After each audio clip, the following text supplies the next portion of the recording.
오늘 말씀은 구약 잠언 16장 1절부터 19절까지 말씀입니다. 1절 마음의 경영은 사람에게 있어도 말의 응답은 여호와께로서 나느니라.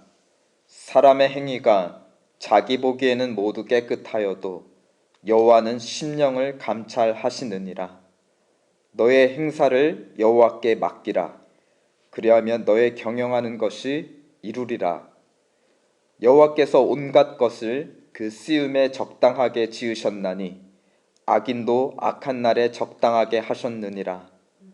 무릇 마음이 교만한 자를 여호와께서 미워하시나니 피차 손을 잡을지라도 벌을 면치 못하리라. 인자와 진리로 인하여 죄악이 속하게 되고 여호와를 경외함으로 인하여 악에서 떠나게 되느니라. 사람의 행위가 여호와를 기쁘시게 하면 그 사람의 원수라도 그로 더불어 화목하게 하시느니라. 적은 소득이 의를 겸하면 많은 소득이 불의를 겸한 것보다 나으니라. 사람이 마음으로 자기의 길을 계획할지라도 그 걸음을 인도하는 자는 여호와 신이라. 아멘. 오늘 잠언 본문은 시작과 마지막에 주제의 가르침을 우리에게 줍니다. 그것은 사람이 마음으로 자기의 길을 계획할지라도 그 걸음을 인도하는 자는 여호와이시다.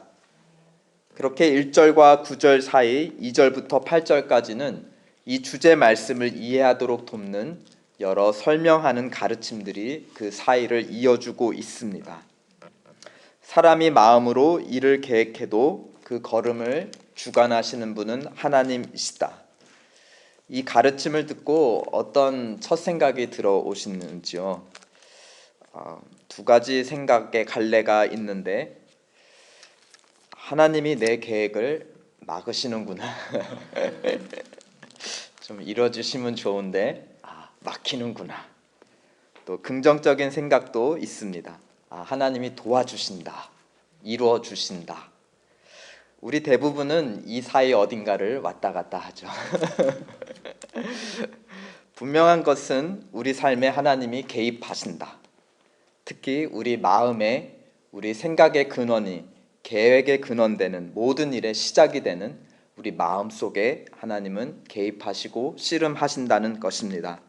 그런 관점에서 오늘 본문을 우리의 자유의지와 하나님의 섭리 사이가 어떤 관계가 있는지 오늘 본문은 우리에게 질문하는 것 같습니다.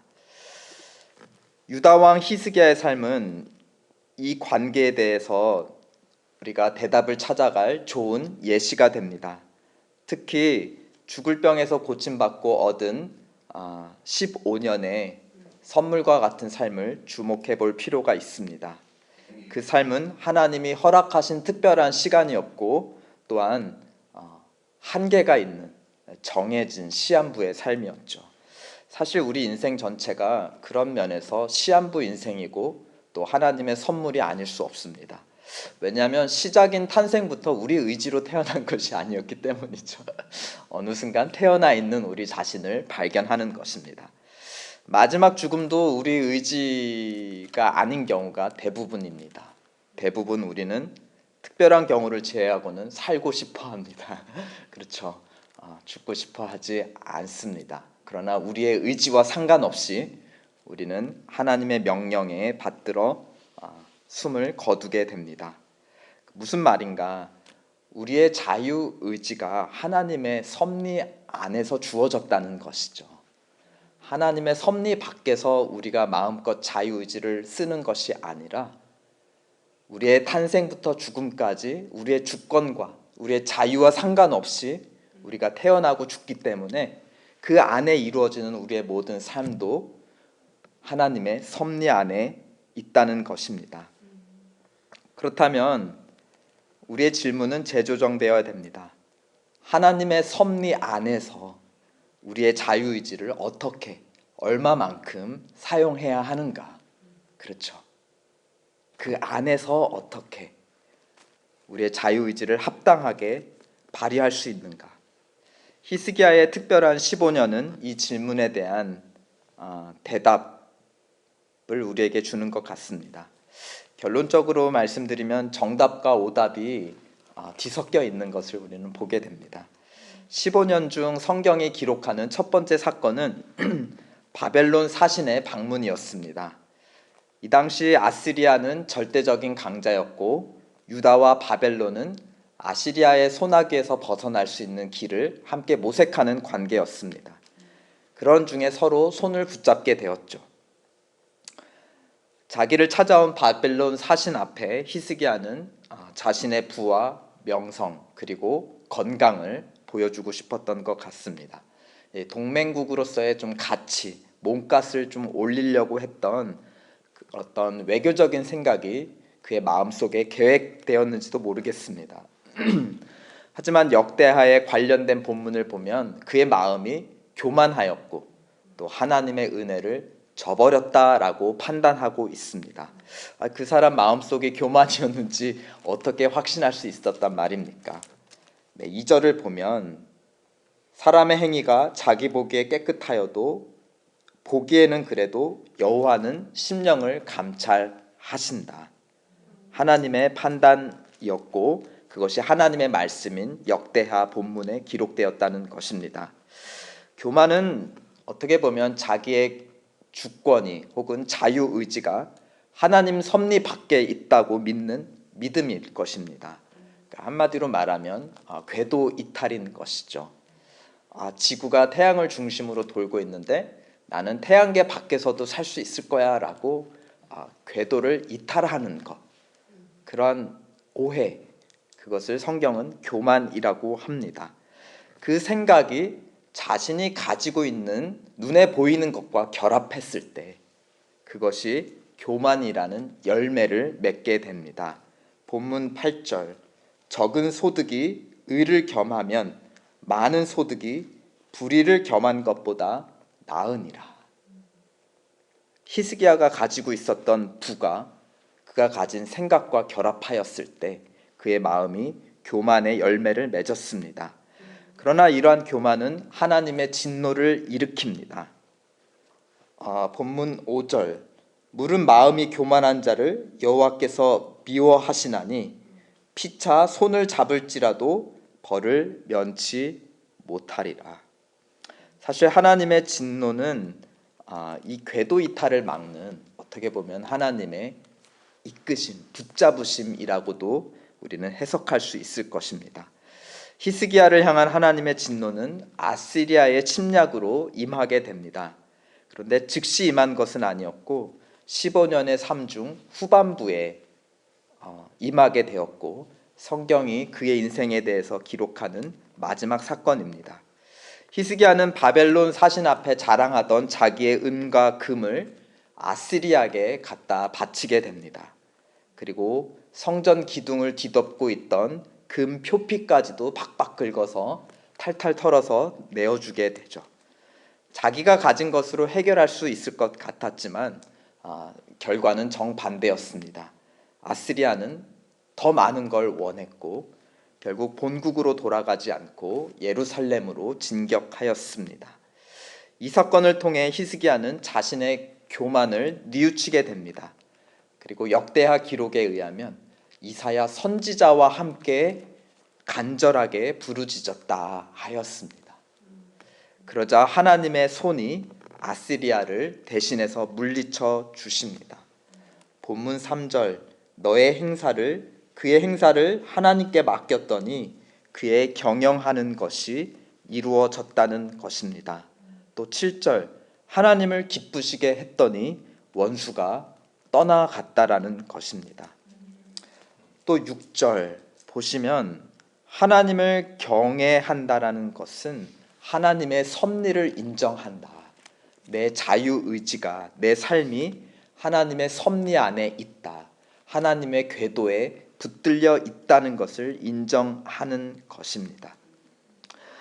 그러나 교만으로 하나님의 섭리 밖으로 이탈하였다가도 그것을 돌이키면, 근데 돌이킬 때 하나님이 개입하신 것은 분노였죠. 아시리아를 통해서 그로 하여금 돌이키게 하였습니다.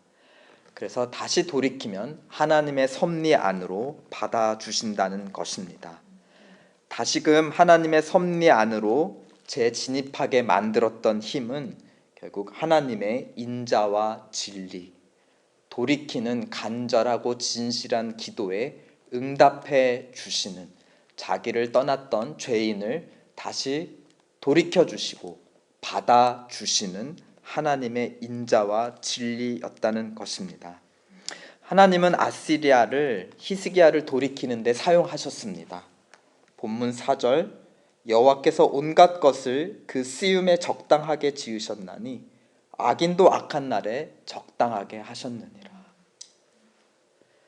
그럼에도 불구하고 바벨론의 침략과 또 유다 왕국의 멸망, 그리고 바벨론으로의 포로는 막을 수 없었습니다.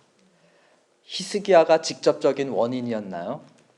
그 바벨론 사신들 앞에 그 문 보아준 것이 직접적인 원인이 되어서 100년 후에 후손들의 포로로 이어졌을까요?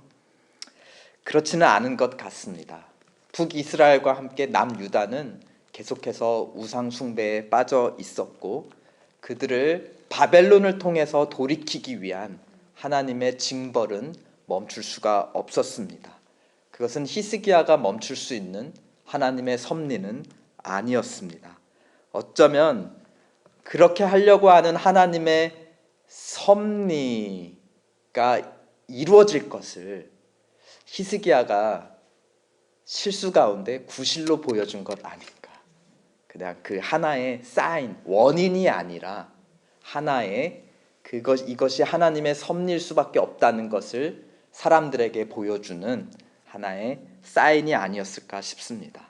어떻게 보면 그냥 구실 정도 역할을 한 것인데, 그가 사신한테 은금을 보여줘서 바벨론한테 포로 갔다라고 하는 것은 어떻게 보면 히스기야의 그 주권에, 히스기야의 능력에 너무 넘치는, 너무 과도한 평가와 해석이 아닐까 싶기도 합니다.